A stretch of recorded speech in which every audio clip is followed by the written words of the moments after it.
Hey everybody, my name is Jonathan Smith. I'm a licensed professional counselor and a certified professional in counseling supervisor in the state of Georgia.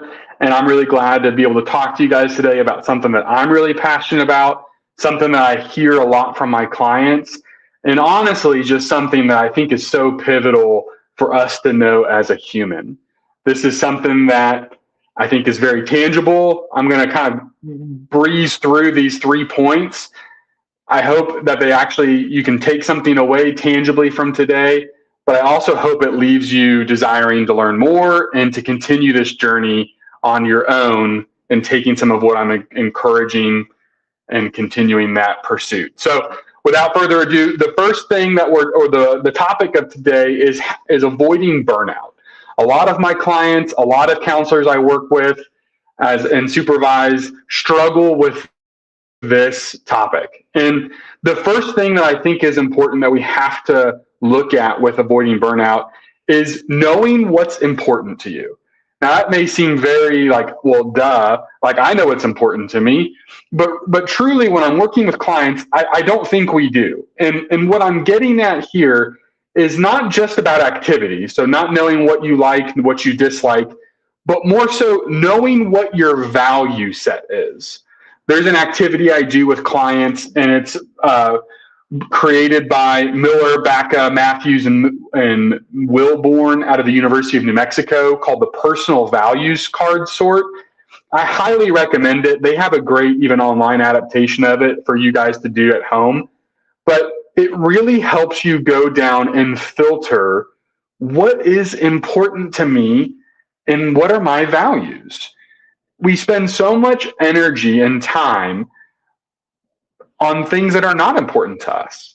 And if we're spending time, energy, resources on things that do not fit in my values and things that are not purposeful for me, it drains us. And so that's something that I think we got to start with. We have to know what's important to us. The second point I think leads right into that is simply knowing what's important to us is not enough. We have to then implement boundaries around what's important to us. Boundaries are actually formulated from what we value. What you ascribe time to shows what you value. You may not agree with that, but for a quick example for you is I'm a huge Atlanta Braves fan. I am not, no offense to the Hawks, that big of an Atlanta Hawks fan. I valued my time watching the Braves much more than I do with the Hawks. Therefore, I watch more Braves games than I do the Hawks. I'm ascribing time to something that's important to me. Now, that might seem a little bit silly, but I value this time engaging in something that is from my history, from something I love, and something with my friends. So boundaries are very important, and they protect something that's valuable to you.